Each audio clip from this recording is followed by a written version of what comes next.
Assalamualaikum teman-teman, ketemu lagi dengan Caca. Pada pertemuan kali ini, Caca akan bercerita tentang asal mula Candi Sewu yang dalam bahasa Indonesianya yaitu Candi Seribu. Dongeng ini berasal dari Prambanan atau Yogyakarta. Dahulu kala, di desa Prambanan ada sebuah kerajaan yang dipimpin oleh Prabu Baka. Ia memiliki seorang putri yang sangat cantik bernama Roro Jonggrang. Suatu ketika, Prambanan dikalahkan oleh kerajaan Pangging yang dipimpin oleh Bandung Bondowoso. Prabu Baka tewas di medan perang. Dia dibunuh oleh Bandung Bondowoso yang sangat sakti. Bandung Bondowoso kemudian menempati istana Prambanan. Melihat putri dari Prabu Baka yang cantik jelita, yaitu Roro Jonggrang, timbullah keinginannya untuk memperistri Roro Jonggrang. Roro Jonggrang tahu bahwa Bandung Bondowoso adalah orang yang telah membunuh ayahnya. Karena itu, ia mencari akal untuk menolaknya. Lalu, ia mengajukan syarat dibuatkan 1000 buah candi dan 2 buah sumur yang dalam. Semuanya harus selesai dalam 1 malam. Bandung Bondowoso menyanggupi persyaratan Roro Jonggrang. Ia meminta pertolongan kepada ayahnya dan menggerakkan bala tentara roh-roh halus untuk membantunya pada hari yang ditentukan.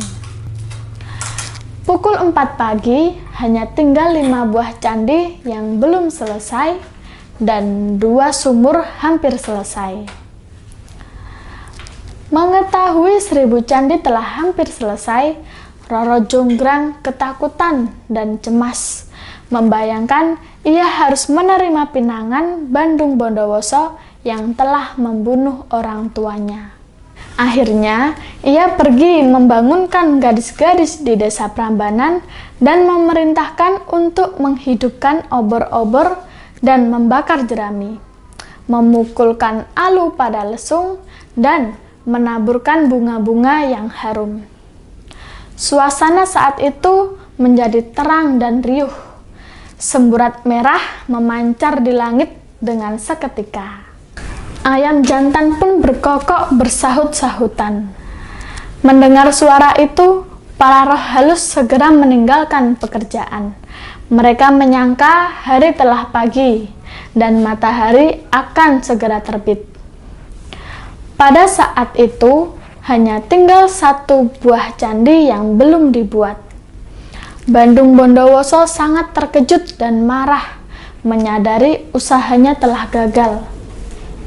Dalam amarahnya, Bandung Bondowoso mengutuk Roro Jonggrang menjadi sebuah arca untuk melengkapi sebuah candi yang belum selesai.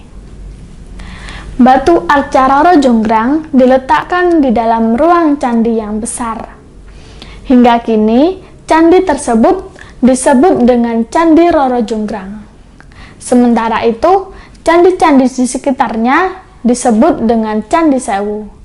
Meskipun jumlahnya belum mencapai 1000. Nah teman-teman, pesan dari cerita Roro Jonggrang adalah jangan memaksakan kehendak kita kepada orang lain.